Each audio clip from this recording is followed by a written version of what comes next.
இன்றைக்கி 17th April Wednesday. இன்றைக்கும் அம்மா வீட்டிலேருந்தே லஞ்ச் வந்து கிருஷ்ண கொடுத்து விட்டுருவாங்க. நேற்று ஈவினிங் அம்மா வீட்டுக்கு போயிட்டு கிருஷ்ண பிக்கப் பண்ணிட்டு வந்தோம் இல்லைங்களா, அப்போவே மஷ்ரூம் வந்திருந்தது. அம்மா ஒரு பேக்கெட் வச்சுட்டு எனக்கு ஒரு பேக்கெட் கொடுத்து விட்டுருந்தாங்க. சரி, ஸ்கூலுக்கு நான் லஞ்சுக்கு வந்து மஷ்ரூம் பிரியாணி தான் பண்ண போகிறேன், நீ வந்து இதை கிரேவி மாதிரி பண்ணிக்கோ அப்படின்னு சொல்லியிருந்தாங்க. சரி, மாவு தீர்ந்துருச்சு. சரி, கிருஷ்ண கேட்டேன், காலையில் பிரியாணியே சாப்பிட்டு போயிடுறியா, ஏன்னா மதியமும் பிரியாணி தான் தர போகிறாங்க அப்படின்னு சொல்லியிருந்தேன். அவன் பிரியாணினா 3 வேளைனாலும் சாப்பிடுவான்.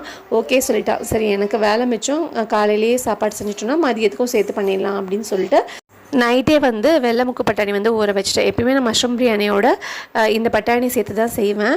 அந்த டேஸ்ட் வந்து கிருஷ்ணக்கு ரொம்பவே பிடிக்கும். தனியாக கொடுத்தா சாப்பிட மாட்டான், இப்படி பிரியாணியோட கொடுத்தா வந்து சாப்பிட்ருவான். இன்னைக்கு காலையில் நாங்களும் அதையே சாப்பிட்டுக்கிட்டோம்.